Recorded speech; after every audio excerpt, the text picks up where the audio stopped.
Halo anak-anak, hari ini kita akan mempelajari tentang menelaah struktur dan kebahasaan puisi rakyat, pantun, gurindam, syair.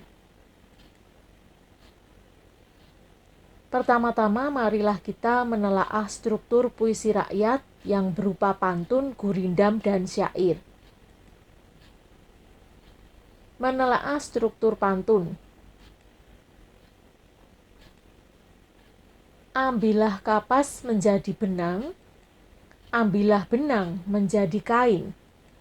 Kalau kamu ingin dikenang, berbuat baiklah dengan orang lain. Dari pantun ini, kita dapat menelaah struktur pantun sebagai berikut.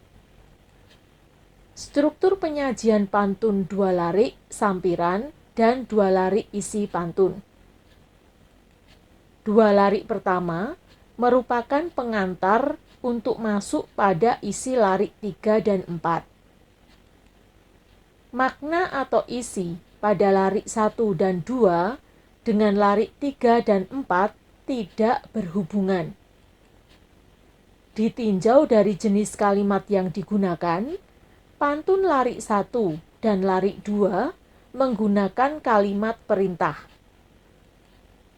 Larik 1 dan larik 2 merupakan kalimat berdiri sendiri. Larik 3 dan 4 merupakan kalimat saran dengan pola hubungan syarat kalau. Pada larik 3 dan 4 merupakan hasil. Larik 3 dan 4 merupakan satu kalimat majemuk. Selanjutnya, kita akan menelaah struktur gurindam. Perhatikan gurindam berikut ini. Apabila kelakuan baik berbudi, hidup menjadi indah tak akan merugi. Dari gurindam ini, kita dapat menelaah struktur gurindam antara lain, struktur penyajian gurindam 2 larik merupakan isi yang berhubungan. Larik 1 merupakan syarat terjadinya keadaan pada larik 2. Ditinjau dari jenis kalimat yang digunakan, gurindam tersebut menggunakan kalimat dengan pola hubungan syarat. Larik 1 apabila titik-titik, dan pada larik 2 kondisi atau keadaan jika syarat dilakukan. Menelaah struktur syair. Perhatikan syair di bawah ini. Hai muda arif budiman, hasilkan kemudi dengan pedoman. Alat perahumu jua kerjakan, itulah jalan membetuli insan. Dari syair ini, kita dapat menelaah struktur syair sebagai berikut. Struktur penyajian syair 1 bait terdiri atas 4 larik. Pola rima sama, a. Keempat larik syair merupakan isi dan terkait dengan bait-bait yang lain.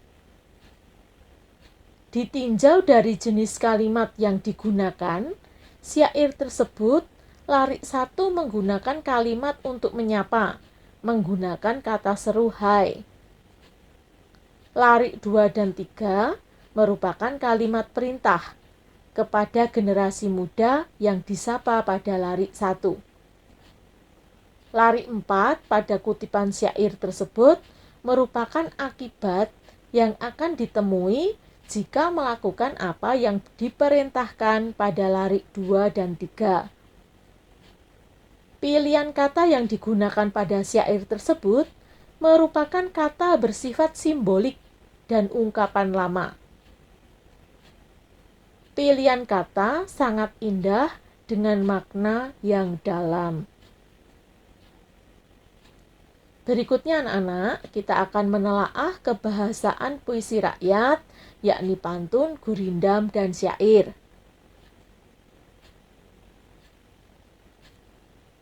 Menggunakan kalimat perintah.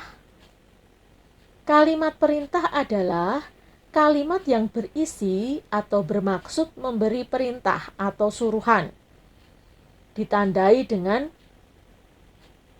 berakhiran i, kan, lah. Contoh, hindari menyia-nyiakan waktu. Lestarikan alam kita. Ambillah kapas menjadi benang. Terdapat juga kalimat saran.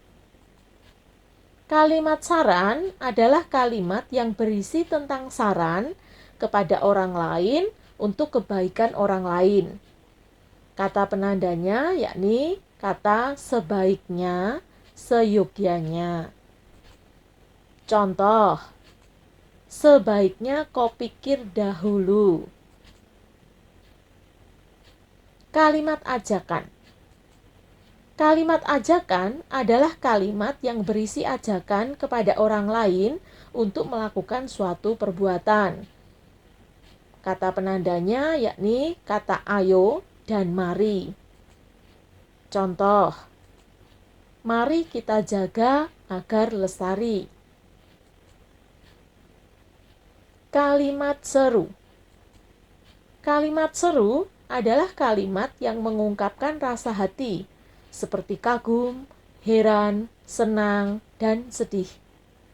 Kata penandanya antara lain kata alangkah, betapa, dan bukan main. Contoh, alangkah indahnya alam Indonesia ini. Kalimat larangan. Kalimat larangan adalah kalimat yang berisi larangan agar orang lain tidak melakukan kegiatan. Kata penandanya yakni kata jangan, hindari. Contoh, janganlah berprasangka buruk kepada sesama. Kata penghubung tujuan merupakan kata penghubung modalitas yang menjelaskan maksud dan tujuan suatu acara atau tindakan. Konjungsi yang dipakai adalah supaya, untuk, agar, dan guna. Contoh, untuk mencapai semua harapan. Kata penghubung sebab atau kausal menjelaskan bahwa suatu peristiwa atau tindakan terjadi atas sebab tertentu. Konjungsi yang dipakai adalah sebab, sebab itu, karena, dan oleh karena itu. Contoh, karena kamu tidak akan kembali muda. Kata penghubung akibat. Konjungsi yang menggambarkan suatu peristiwa atau tindakan terjadi atas sebab peristiwa lain. Konjungsi yang dipakai adalah sehingga, sampai, dan akibatnya. Kata penghubung syarat. Konjungsi syarat yang menjelaskan suatu hal bisa terpenuhi apabila syarat yang ada dipenuhi atau dijalankan. Contoh kata yang digunakan adalah jika, jikalau, apabila, asalkan, kalau, dan bila mana.